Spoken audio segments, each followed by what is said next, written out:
Baru saja menerbitkan putusan MK tentang persyaratan calon presiden dan wakil presiden, Pak. Bagaimana komentar Bapak? Ya, mengenai putusan MK, silahkan ditanyakan ke Mahkamah Konstitusi. Jangan saya yang berkomentar. Silahkan juga pakar hukum yang menilainya.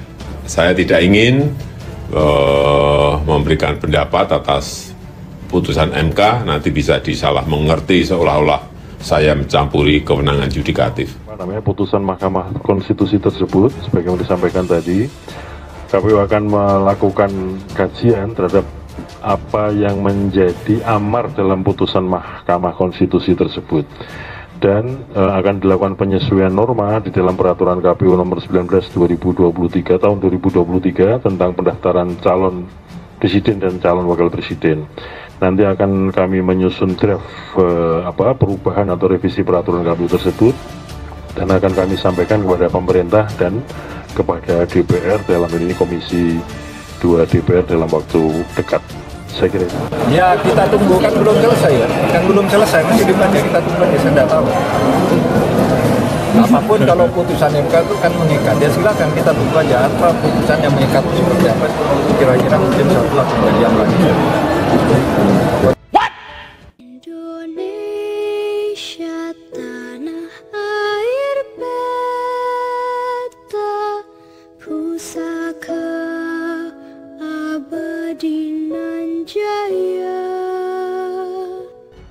Mahkamah Konstitusi dan sikap Jokowi soal usai minimal Capres-Cawapres bikin Prabowo CS kejat-kejat. Kelihatannya Prabowo sedang bernafsu ingin meloloskan Gibran untuk menjadi Cawapres. Meskipun batas usia di maka sudah diatur bahwa yang bisa mencalonkan diri menjadi Capres atau Cawapres adalah usia minimal 40 tahun. Dan lewat Gerindra juga para politisi-politisi yang ingin banget Prabowo jadi presiden, mereka terus-menerus menggugat Mahkamah Konstitusi agar usia diturunkan menjadi 35 tahun. Tapi yang menjadi pertanyaan Hakim MK adalah kenapa harus 35? Kenapa tidak 30? Kenapa tidak 25? Kenapa tidak 20? Kenapa tidak 17 sekalian? Waktu dapat KTP buat saya ini adalah pertanyaan esensial yang bisa dipertanyakan kepada para penggugat.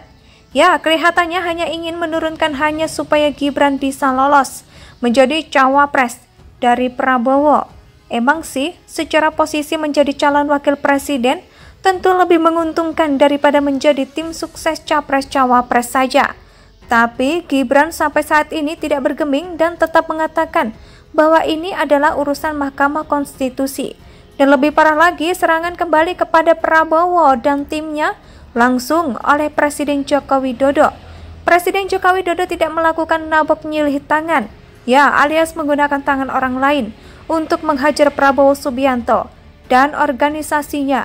Justru, kasih sedikit Joko Widodo langsung mengatakan bahwa banyak yang lebih berkompeten dari Gibran. Dan inilah yang menjadi sebuah pandangan politik dari Presiden Jokowi yang jelas-jelas sudah tahu posisinya, yakni ingin mengatur sesuatu sesuai dengan ordernya, alias sesuai dengan keteraturan yang sudah ada. Presiden Joko Widodo bukan orang yang aji mumpung dan dia nggak punya hasrat politik untuk berkuasa dan melanggengkan kekuasaannya. Lewat keluarganya, orang ini lebih menganggap bahwa Indonesia sebagai keluarga besar Joko Widodo adalah cerminan antitesis dari Orde Baru yang selalu menggunakan keluarga untuk posisi-posisi strategis agar aksi-aksi mereka bisa berlangsung dengan lancar. Untuk mendapatkan uang sebanyak-banyaknya, Jokowi lebih memilih untuk setia loh kepada kader bantengnya. Dan sifatnya sebagai manusia, jika Jokowi sudah mendeklarasikan dukungannya kepada Ganjar, itulah yang menjadi sikap demokratis dan sikap politiknya yang sudah jelas, tidak bisa diganggu-gugat lagi. Dengan kalimat Jokowi langsung, Prabowo dan kawan-kawan sudah nggak bisa berbuat apapun. Apalagi gugatan di Mahkamah Konstitusi itu kan sangat politis ya, karena digugat mendekati pemilu 2024. Juga usianya nggak jelas, yakni 35 tahun.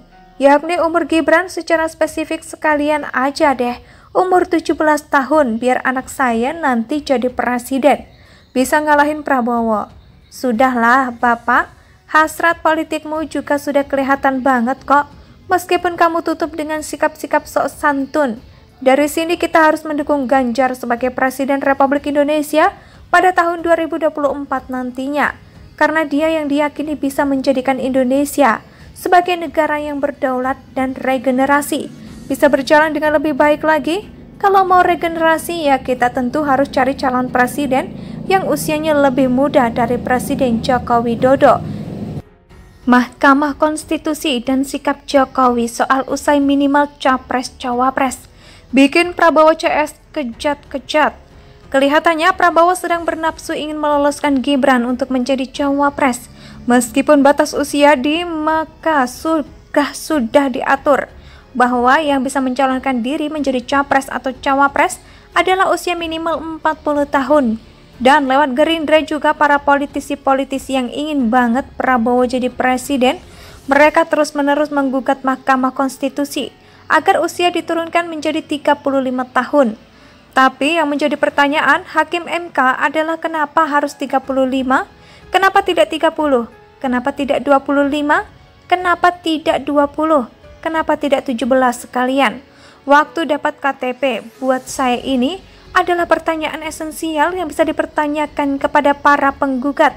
Ya, kelihatannya hanya ingin menurunkan hanya supaya Gibran bisa lolos menjadi Cawapres dari Prabowo. Emang sih, secara posisi menjadi calon wakil presiden tentu lebih menguntungkan daripada menjadi tim sukses Capres-Cawapres saja. Tapi Gibran sampai saat ini tidak bergeming dan tetap mengatakan bahwa ini adalah urusan Mahkamah Konstitusi. Dan lebih parah lagi, serangan kembali kepada Prabowo dan timnya langsung oleh Presiden Joko Widodo. Presiden Joko Widodo tidak melakukan nabok nyilih tangan, ya alias menggunakan tangan orang lain untuk menghajar Prabowo Subianto dan organisasinya. Justru, kasih sedikit Joko Widodo langsung mengatakan bahwa banyak yang lebih berkompeten dari Gibran. Dan inilah yang menjadi sebuah pandangan politik dari Presiden Jokowi yang jelas-jelas sudah tahu posisinya, yakni ingin mengatur sesuatu sesuai dengan ordernya, alias sesuai dengan keteraturan yang sudah ada. Presiden Joko Widodo bukan orang yang aji mumpung dan dia nggak punya hasrat politik untuk berkuasa dan melanggengkan kekuasaannya.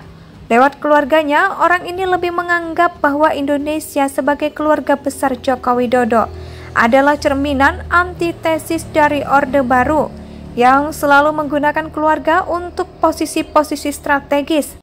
Indonesia sejak dulu kala tetap dipuja-puja bangsa.